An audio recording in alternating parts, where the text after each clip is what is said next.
Welcome to Love Lattes, the podcast designed for women who are ready to stop settling and start living a life full of authentic love, confidence, and real connection. I'm your host, Victoria, the self-love scientist, speaker, and coach, and I'm here to help you reclaim your power, deepen your relationships, and fall unapologetically in love with yourself. So grab your tea, your latte, or your favorite beverage, and let's get started. What if your period didn't have to be painful? That mood swings are actually something that we can navigate around and you can stop feeling exhausted. Have you ever noticed how your energy, creativity, and sometimes emotions shift with your cycle? What if we could work with these rhythms instead of against them?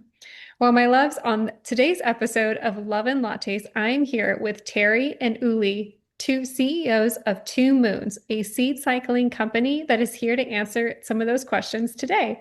Welcome, Terry and Uli. Thank you for having us, Victoria. Thank you very much. You're welcome. So just to kind of kick it off for anyone who's already like, what in the world? She said cycle, but now she said seed cycling. What is seed cycling?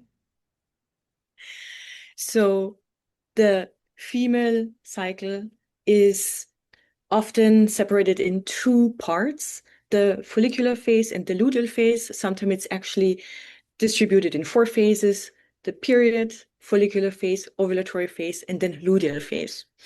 And essentially different hormones that take the lead during the follicular phase. There is a rate of estrogen to lead up to ovulation to build the uterus lining. And then after the ovulation occurs, there's actually a brief dip in estrogen. It raises at one point as well, but then there's this raise of progesterone, which actually changes the lining of the uterus to make it more receptive for a potential implantation. If that doesn't occur, then the period occurs again.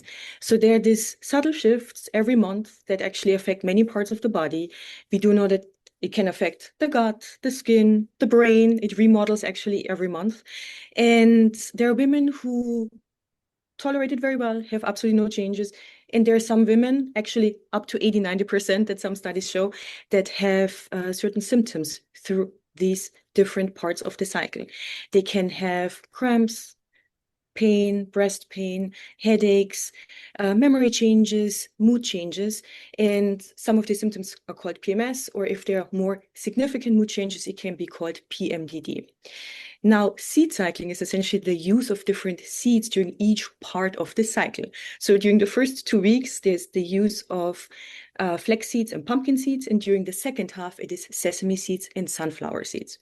So what do these seeds do during these two halves? So they support the estrogen in a gentle way, and then during the second half, the progesterone in a gentle way, but not only. So the individual compartments of the seeds, such as the flax seeds, for example, they contain a little bit of phytoestrogens, they contain fiber, they contain a little bit of lignans that can support this estrogen production and also clearance.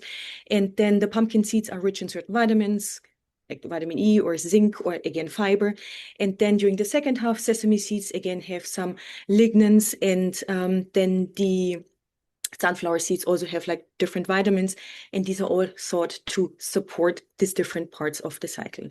Now, what we actually did, and Terry is the CEO of our company, we are the co-founders, we actually came up with a simplified version to make this a little bit easier to handle for all women. And we had discussions, and I think Terry might be going into this a little bit longer. We had discussions on how we could ease this. And so we actually did a survey, and women said, capsules would be actually the easiest form. So we put the seeds in a powdered form into these capsules. So we have capsules for the first half of the cycle called Zest, and then Zen during the second half. And then we added a little bit of so-called chasteberry or vitex, that is an old herb that's used since Greek ancient times to help with female symptoms and is a good remedy, as well as a little bit of psyllium to help with digestion. And essentially, this is seed cycling in a nutshell capsule. Amazing. I was just thinking about it, and I remember reading some resources where it's like I should incorporate certain seeds during certain stages of the cycle. So I love that you've made it so much easier to get their intake in through capsules. That's amazing. And so aside from the seed cycling, because this is about the cycles themselves, why do you think PMS and hormonal imbalance are so often dismissed as normal? Yeah, I think women's pain has often been dismissed because the world wasn't necessarily designed for us, right? So most of modern life, workplaces, medicine, wellness, they run on the 24-hour circadian clock, right? But women, we have circadian rhythms, but we also have infradian rhythms, which are anything that's not on a 24-hour clock. And for us, that's the 28-day menstrual cycle. And we're more like, we operate more like seasons. But we've learned to sort of adapt and push through and flatten these waves. We flatten our tides into straight lines. And when we feel off, whether we're tired or moody or anxious, it becomes framed as a flaw instead of feedback. But what if this is not a bug, but a feature, right? What if it's also a source of choreography, a source of regeneration, a source of creativity, and a source of reflection, being able to have these different facets to our months. And so at Two Moons, we're not trying to fix women's biology. We're working with it, because when the system design finally fits the body, everything starts to move in rhythm. And I think there are outstanding outcomes for women's leadership and achieving their purpose in life when they're finally in flow. I completely agree. I feel like when we start normalizing that, it's nothing to be ashamed of to have these cycles or irregular cycles, but it does help to have something that is, like you said, we're not changing, we're just working with, we're working together alongside this different cycle. And I love how you mentioned that, in today's times, we are structured on this 24/7 thing, when in reality, that's just not how women work. And I think you were kind of almost leading into it, but with the seed cycling, especially from Two Moons, what can people experience? Like, let's say they have like the irregular cycles or the low energy, but if they were to continue, like start this journey with seed cycling, what do you hear back as, a response from working consistently with this? Good question. And this is something we experienced from our early adopters, and now throughout the last couple months from more and more women, which is really beautiful and very humbling to see and hear.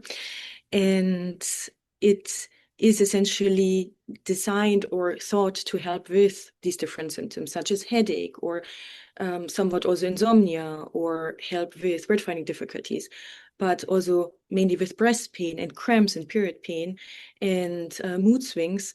And we conducted actually a clinical study with a third party that was conducted on 40 women who took the capsules for about 2 months. And they filled out questionnaires before starting, after the first cycle, and after the second cycle. And we saw cumulatively an improvement of certain symptoms. And about 87% of women wanted to continue the capsules, 80% actually wanted to recommend it. And the beautiful thing is, what they really felt was 72% of women had improvement of period-related cramps and pain, and also a very significant number had improvement of mood and sleep. And so this was very encouraging to see, and really great to see also objective numbers behind that. Oh, that's amazing. I love the research about it. Being a scientist, at the same time, I remember myself when I would have my cycles and then getting the cramps and feeling the dip in the energies. And then once I was able to balance them and only experiencing like mild, like just gentle cramps, nothing, over the top or anything to keep me in bed. And I sleep really well. And I think that's important about, what you're putting into your body, and then also like how you're approaching your cycle as well. If, you know, if someone is doing the seed cycling, because I know like I think there is a little bit more to it as well, especially like when I think of your names, like Two Moons, it's all about a cycle and an integration. But if someone is doing seed cycling, Are there one or two other habits that you think could help with regulating healthy hormone balance that maybe perhaps you have tried or heard alongside seed cycling? We'll be back after a quick break. I've been thinking a lot about patterns lately, especially the ones that show up in our relationships. For a long time, mine looked like overgiving, people pleasing, and convincing myself that if I shrink myself down just a little bit smaller, I would be enough. But knowing a pattern and actually breaking it are two very different things.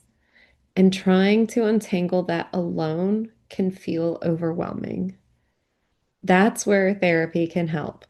Having outside support can help you recognize your patterns without judgment and make choices that actually support you. And that's why I'm grateful for today's sponsor, BetterHelp. BetterHelp makes therapy more accessible by connecting you with a licensed therapist online so you can get the right support in a way that fits your life and your schedule.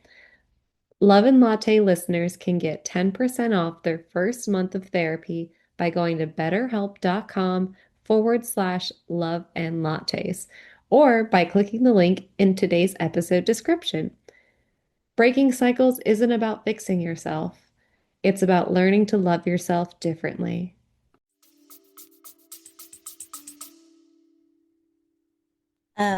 Personally, like for what we do in our daily lives, I think sunlight first thing in the morning. I'm out the door with my dog, and we're headed to Central Park, and the morning's not the same without it. And then after that, just 10 minutes of meditation. I swear by affirmations. I really think they work. And in terms of other things that we ingest, I recently started drinking holy basil tea, which I think is incredibly relaxing. And then the adaptogen lion's mane in my morning coffee, just for increased mental acuity. Yeah, that's me. Uli probably has a lot of secrets up her sleeve. And no, this is so great to hear. And I know we talk about these things. And yeah, there's so many little rituals, and just being aware of where you are in your cycle, I think is a very helpful thing. I indeed have two different tea combinations that I drink according to the cycle. They contain different things like passion flower, lemon balm, mugwort, lady mantle, etc. Like it's mixed up always 2 weeks, 2 weeks. And I personally like also drinking a liver detox tea here and then or on regular basis.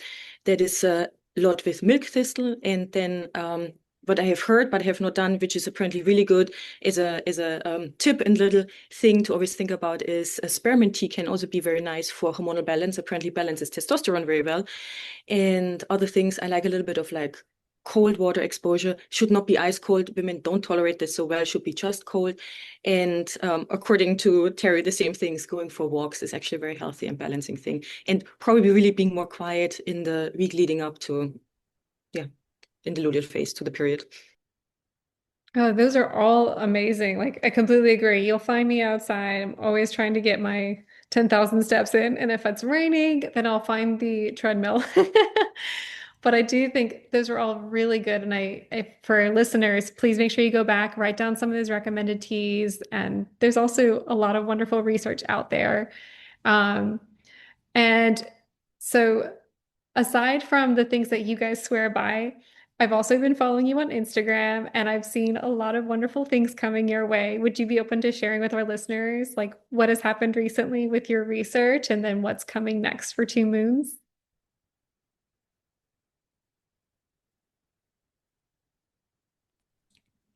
I think Uli can share a bit about the research, and I can talk a little bit about what we're doing on campuses. So in terms of the research, as I just mentioned, we are very thrilled to have these results and just started sharing them, and actually would also like to put it together more in a published version. And it is really exciting and again humbling to see how women have reacted to this and objectively see that it can have benefits. And in various ways, women said they had better digestion, or they slept better, or they had better skin, they had less cramps, they felt overall better, or they had a regulated cycle, which can be very helpful too, to have this knowledge and to achieve that on a more regular base, on a long-term basis. And so this is the main part, to publish and share this data as a next step. Mm.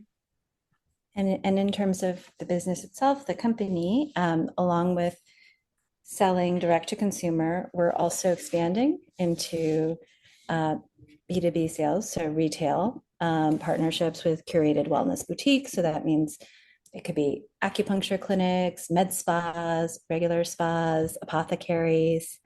And we're also, continuing to reframe the idea of cyclical intelligence, right? So this week I'm publishing an essay on our blog that will be followed by a few other essays by other authors on the same topic of the future of cyclical work.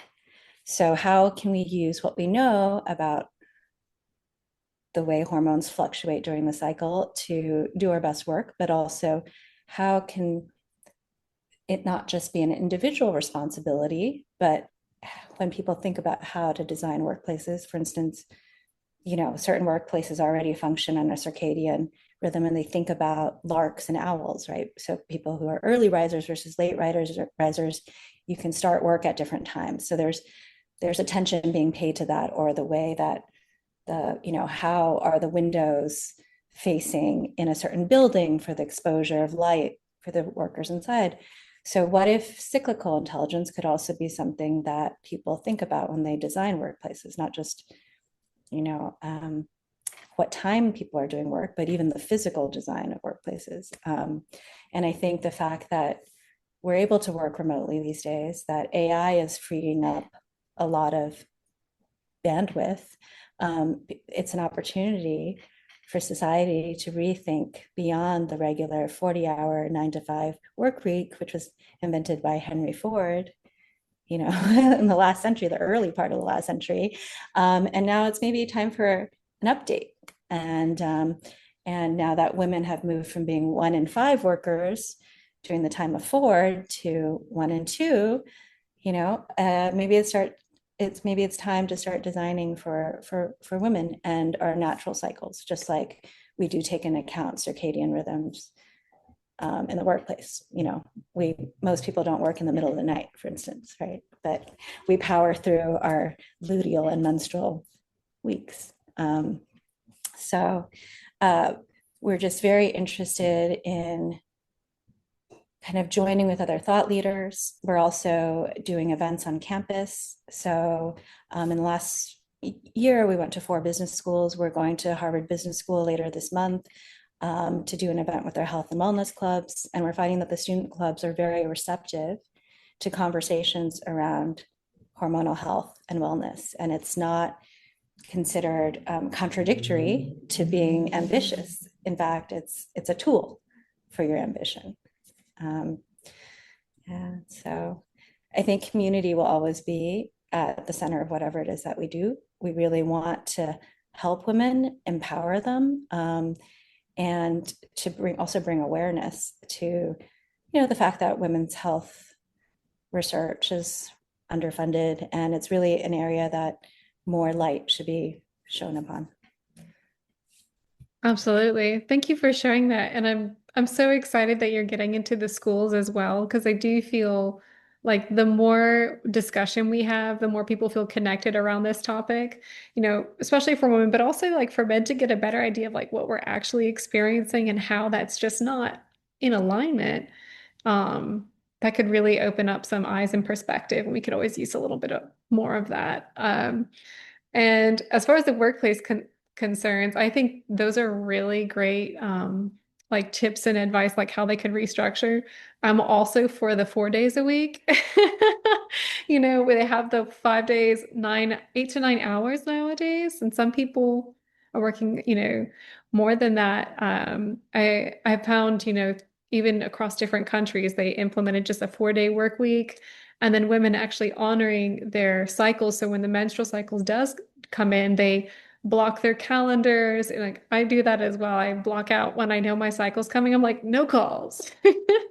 And I implement, what foods to eat because, things are constantly happening in our bodies and we need to nourish them in the ways that'll make things feel a lot better. And I feel like that's how I think personally, and you guys can chime in if you'd like, but I think from implementing these smaller things, we can still have a healthier cycle, but also a cycle that we don't have to feel like people. I know women who just cannot stand having their cycle.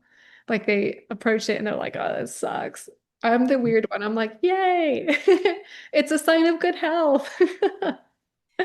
Yes. Truly, truly. Yeah. And in terms of, we're very curious as lifelong learners about what is the intersection between one cycle and work, because work means a lot to both of us. We're both very career focused women. And one of the things we asked in the clinical study, which Uli can get into the results on, were about the sick days, the number of sick days people had at baseline versus after taking our product over 2 months. And Uli can report on those results.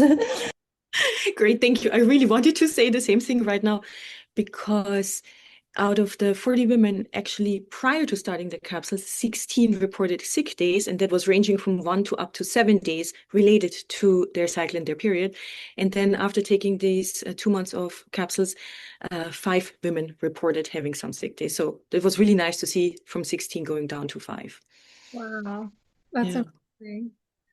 Oh, And another thing that we always discuss, and this is so great, Terry's bringing it up, and I think there's so much necessity, is probably not just like a 4-day weekend, as you said, Victoria, to have like days, I think Spain is doing this, where you can take up to 3 or 4 days a month that is really honoring the cycle, as you said.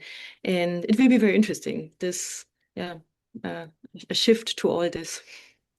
And also cycles have upsides, right? So just like there's a luteal and menstrual bit of downtime there during your follicular phase, you feel like you can start 10 companies, it's this rising energy and you're creative and you can do all the sales pitches. You can do them all in the row. And so we don't want to just frame it as, oh, it's not just a disadvantage, it's an advantage.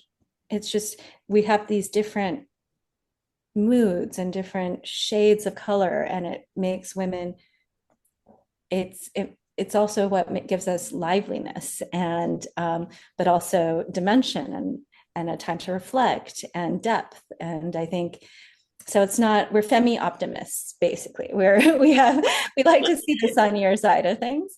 So we do want to assist women in the more painful parts of the month and reduce the pain and the bloating and the cramps and the hormonal acne and other discomfort and the mood swings. But at the same time, we think of the cycle positively, and that we do think there are also benefits and ways of thinking about it, where you're not at war with your body, you're in a dance with your body.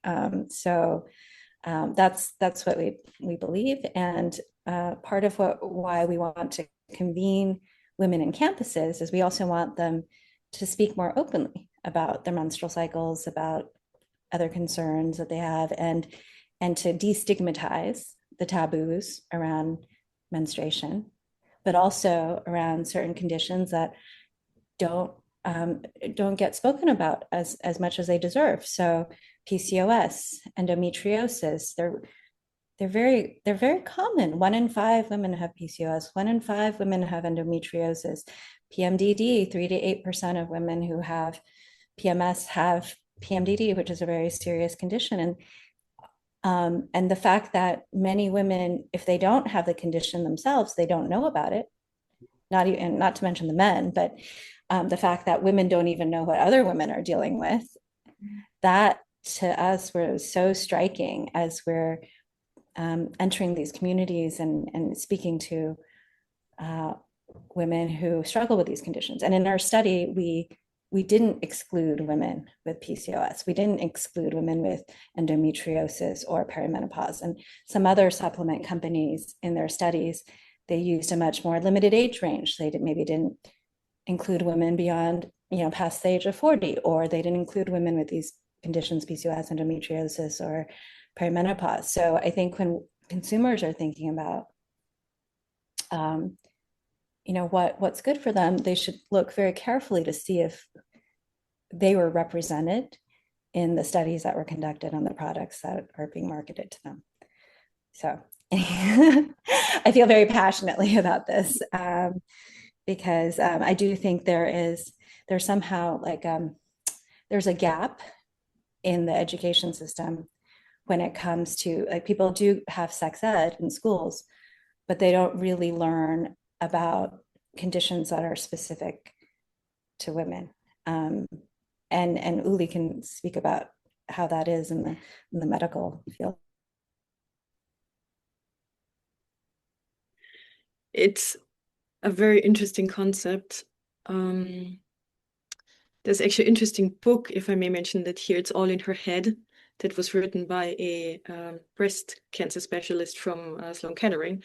And it very interestingly walks through, the medical time of the last few hundred years, and actually describes what the male gaze on the female body is, and how much this is more of it's kind of like a second degree human being, and there's a very limited view on what is important in women, what is actually an ailment, what is more of truly in their head. And it's very ingrained, I think, in a lot of ways. And this is very interesting to see how that is shifting and changing, and how much these, not just hormonal changes, but several other things that women go through actually have a true objective etiology and root cause to them, and how much different sensitivity to all this needs to arise, and how much we all have to learn.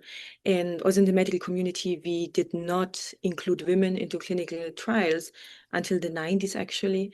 And so there's a lot knowledge that we need to speed up with and come to par with the male counterparts, because we have so much better understanding of male physiology, male understanding of, or male toleration of medications, etc. And this needs to be a little bit of a paradigm shift, but it's great to see how that happens, how that works, and how conversation around all this is really changing all this.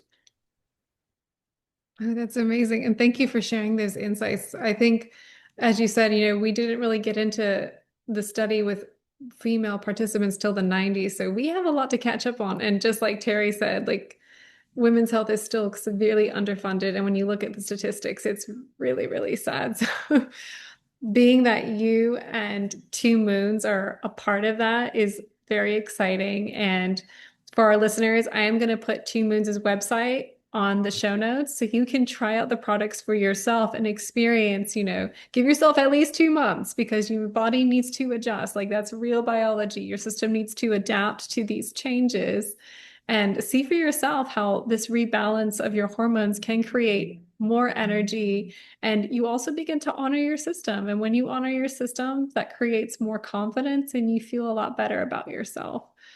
So Terry and Uli, thank you so much for coming onto the podcast and creating something for women that is going to, again, we're taking away the taboo, we're lowering the PMS and the cramps and the hormone and fluctuations with something so beautiful and holistic and safe. And again, thank you so much for your time and being here. Thank you for having us, Victoria. Thank you very much.